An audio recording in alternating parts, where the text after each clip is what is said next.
Hello champions, welcome back to your very own channel Anand Garg this side। आज हम पढ़ने वाले हैं class 12th CBSE English flamingo का chapter the last lesson। Although this is not your last lesson, this is the very first chapter of your book। It is one of the most beautiful chapters of your syllabus। So let's get started। हर बार की तरह पहले मैं आपको दे देता हूँ chapter का crux, chapter का main theme, फिर हम चैप्टर के कुछ मेन पॉइंट समझेंगे जिससे हमें पूरा चैप्टर क्लियर हो जाए।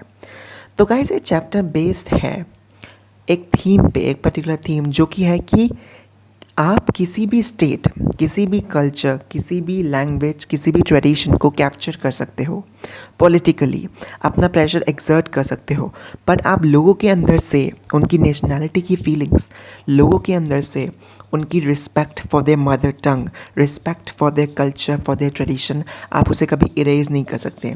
नो मैटर आप कितने भी टॉर्चर करो उन लोगों पे, पर जो फीलिंग है, जो रिस्पेक्ट है उनकी उनकी लैंग्वेज के लिए, वो आप कभी भी ख़त्म नहीं कर सकते। एंड एक और चीज़ विच इज़ ह्यूमन टेंडेंसी कि हम लोग काम को टालते हैं, we tend to procrastinate things, जिसकी वजह से हमें काफ़ी ज़्यादा लॉस भी उठाना पड़ता है। बट जब तक वो चीज़ हमारे पास है हम उसकी वैल्यू कभी नहीं समझते।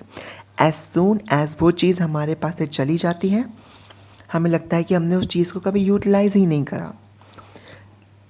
कुछ लोगों के लिए वो चीज़ होती है उनका टैलेंट, कुछ लोगों के लिए वो चीज़ होती है उनके resources, and we tend to forget the very simple fact that what we have the other person, उसके पास वो भी हो सकता है वो चीज़ भी ना हो। आज हमारे पास रहने के लिए घर है तो हो सकता है दूसरे बंदे के पास घर भी ना हो, तो we should be thankful to God. आ जाइए अब हम समझते हैं चैप्टर के बारे में। तो ये चैप्टर के अंदर दो मेन कैरेक्टरिस्टिक्स हैं, दो मेन कैरेक्टर्स हैं जिनका नाम है France which is a boy जो स्कूल जाता है, एंड उसके टीचर मिस्टर हैमिल। तो आइए चैप्टर स्टार्ट करते हैं। सबसे पहले फ्रांस सुबह सुबह उठता है और उसे स्कूल जाना होता है, तो उसे याद आता है कि आज तो उसके टीचर ने पार्टिसिपल्स पे क्लास को टेस्ट लेना है, यानी उसका टेस्ट होना है क्लास में पार्टिसिपल पे, और बेचारे फ्रांस को कुछ भी नहीं आता पार्टिसिपल्स में। फ्रांस बेसिकली फ्रेंच लर्न कर रहा होता है, एंड मिस्टर हैमिल उसके टीचर होते हैं, फ्रेंच टीचर होते हैं, वो उसे फ्रेंच लैंग्वेज सिखाते हैं। तो हर बार की तरह ये बहुत ज़्यादा ब्राइट सनी डे होता है, and for a moment France सोचता है कि क्या करूँगा मैं स्कूल जाके। वो सोचता है कि मैं मज़े से, इतना सनी डे है, अपना टाइम पास करूँगा मज़े से। प्रूशियन सोल्जर्स को इन्होंने यहाँ पे डिस्क्रिप्शन दिया है, प्रूशियन सोल्जर्स को देखूँगा ड्रिलिंग करते हुए, एंड चर्पिंग ऑफ बर्ड्स में अपना सारा काम, सारा दिन मज़े से पास आउट कर दूँगा। उसकी टेम्पटेशन काफ़ी ज़्यादा स्ट्रॉन्ग होती है, बट वो किसी भी हालत में ऐसा नहीं कर सकता था, तो फिर वो अपनी टेम्पटेशन को कंट्रोल कर लेता है, एंड वो स्कूल के लिए तैयार हो जाता है। फिर वो स्कूल के लिए निकलता है तो वो टाउन हॉल से पास कर रहा होता है, और वो देखता है कि बुलेटिन बोर्ड, टाउन हॉल के बुलेटिन बोर्ड पे बहुत ज़्यादा क्राउड है, बहुत ज़्यादा भीड़ है, क्योंकि उस समय वॉर चल रहा होता है बिटवीन कंट्रीज़। तो सारी बुरी खबरें, चाहे वो किसी की डेथ हो, चाहे वो किसी टेरिटरी का कैप्चर हो फ्रांस की, सारी बुरी खबरें उस बुलेटिन बोर्ड से ही आई हैं। तो वो फिर से सोचता है कि इस बार कौन सी बुरी खबर आ गई, बट क्योंकि वो लेट हो रहा होता है तो वो वहाँ पे रुकने की बजाय अपने स्कूल जाने के लिए हरी करता है। अब पहुँचता है वो स्कूल, एंड यहाँ पे CBSE का एक बहुत इंपॉर्टेंट क्वेश्चन आता है, what all are the unusual things जो फ्रांस ने नोटिस करी ऑन दैट पर्टिकुलर डे और on the last lesson day of the school. तो यहाँ पे मैं आपको बताता हूँ कि क्या अजीब चीज़ें हुई। सबसे पहले स्कूल की सराउंडिंग्स बहुत ही ज़्यादा क्वाइट और बहुत ही ज़्यादा शांत थी। यूजुअली जब स्कूल बिगेन करता था तो बहुत ज़्यादा हसल एंड बसल होती थी। आप स्ट्रीट पे खड़े होकर स्कूल के अंदर की आवाज़ें सुन सकते थे। कौन सी आवाज़ें? The opening and closing of desks, lessons repeat होते थे बच्चों के द्वारा यूनिसॉन में, वेरी लाउड, एंड वो आप सुन सकते थे, देख सकते थे कि बच्चे अपने कानों पे हाथ रखते थे जिससे ज़्यादा वॉइस उनके कानों में ना जाए। आप आवाज़ सुन सकते थे टीचर का रूलर जो वो मार रहा होता था टेबल पे, डेस्क पे, बच्चों को क्वाइट करने के लिए।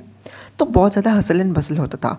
पर उस दिन there was no voice, and there was no noise, इतना ज़्यादा साइलेंस था कि फ्रांस को लगा कि यार संडे तो नहीं है, बिकॉज संडे को यूजुअली स्कूल्स बंद होते हैं तो बिल्कुल साइलेंस होता है। हाउएवर वो इसको नोटिस करता है एंड फिर उसने तो सोचा था कि वो इस शोर के ऊपर डिपेंड करके वो अपनी क्लास में चुपके से घुस जाएगा, बट अब वो बहुत ज़्यादा एम्बेरस होगा क्लास में जाने के लिए। दूसरी चीज़, वो क्लास के अंदर आता है, मिस्टर हैमिल उसे देखते हैं। वो एक नोटिस करता है अनयूजुअल थिंग कि मिस्टर हैमिल ने अपने स्पेशल अटायर में अपने आप को ड्रेस किया होता है। ये भी एक बहुत ज़्यादा अनयूजुअल थिंग थी, क्योंकि मिस्टर हैमिल ने पहना था अपना ब्यूटीफुल ग्रीन कोट। ये ऐसे का ऐसे ही क्वेश्चन सीबीएसई में आता है। उन्होंने पहना था अपना ब्यूटीफुल ग्रीन कोट, उनकी फ्रिल्ड शर्ट, उनकी लिटिल छोटी सी ब्लैक कलर की सिल्क कैप, ऑल एम्ब्रॉयड्रीड। और ये कपड़े वो तभी पहनते थे जब प्राइज़ डेज होते थे, जब बच्चों को प्राइज़ मिलते थे एंड इंस्पेक्शन के डेज होते थे। वैसे वो ये कपड़े कभी नहीं पहनते थे। तो वो नोटिस करता है कि उस दिन उन्होंने ये कपड़े भी पहने थे। और एक और चीज़ जो उसको बहुत ज़्यादा सरप्राइज़ करती है, वो देखता है कि village elders were sitting at the back of the class room. कि जितने भी विलेज के एल्डर्स थे, चाहे वो हो गए हमारे farmer mayor, farmer post master, या फिर हमारे हो गए ओल्ड हाउसर, ये सब लोग पीछे बैठे हैं और सब लोग पढ़ने की कोशिश कर रहे हैं। ये सारी चीज़ें उसको बहुत ज़्यादा अजीब लगती हैं उस पर्टिकुलर दिन पे। अच्छा जी, अब वो अंदर घुसता है। वो इमेजिन कर रहा था कि उसको बहुत ज़्यादा स्कोल्डिंग मिलेगी मिस्टर हैमिल से, पर ऐसा कुछ नहीं होता। मिस्टर हैमिल उसको बहुत क्वाइटली कह देते हैं कि तुम अपनी सीट पे जाके बैठो। अच्छा जी, उसके बाद उसे पता चलता है द रियलिटी। उसे पता चलता है कि बर्लिन से ऑर्डर आ गया है that only German will be taught in the schools of Alsace and Lorraine, and mister Hamel school छोड़ के जाने वाले हैं अगले दिन। तो उसे खबर मिलती है कि बर्लिन से ऑर्डर आया है कि फ्रांस में केवल जर्मन पढ़ाई जाएगी, फ्रेंच लैंग्वेज नहीं पढ़ाई जाएगी in the schools of Alsace and Lorraine. And mister Hamel, क्योंकि वो फ्रेंच पढ़ाते थे, तो अब वो उनकी सिस्टर उनका बैग पैक कर रही होती हैं ऊपर, एंड वो अगले ही दिन जा रहे होते हैं प्रोविंस को छोड़ के। ये चीज़ काफ़ी ज़्यादा हिट हार्ट करती है फ्रांस को। वो सोचता है कि ये उसकी प्रोक्रेस्टिनेशन की वजह से हुआ है कि उसने कभी फ्रेंच लैंग्वेज को याद करने के लिए, अपनी मदर टंग को समझने के लिए, उसको अंडरस्टैंड करने के लिए कभी ड्यू अमाउंट ऑफ टाइम दिया ही नहीं। उसने हमेशा प्रोक्रेस्टिनेशन किया। अब उसे समझ में आता है कि एक टाउन हॉल पे इतने सारे लोग गैदर्ड क्यों थे, और वो एकदम से शॉक हो जाता है कि इतने सारे इवेंट्स एक साथ हो गए और वो कुछ समझ ही नहीं पाया। अब फ्रांस को रिग्रेट होता है कि उसने कितना टाइम वेस्ट कर दिया। उसने अपना प्रेशियस टाइम जो वो यूज़ कर सकता था अपनी मदर टंग फ्रेंच लैंग्वेज को लर्न करने के लिए, उसने वो वेस्ट कर दिया इन यूज़लेस एक्टिविटीज़। चाहे वो हो गई सीकिंग बर्ड्स एग्स, चाहे वो हो गई सार रिवर पे going, sliding and so on. उसकी बुक जो उसे हमेशा से न्यूसेंस लगती थी, फालतू की चीज़ें लगती थी, आज उसे ओल्ड फ्रेंड्स की तरह याद आती हैं। ये वही थीम वापस आती है कि जब तक जो चीज़ हमारे पास होती है हम उसकी वैल्यू नहीं करते, and as soon as that particular thing goes away from us, we tend to understand the real value, the real worth of that particular commodity.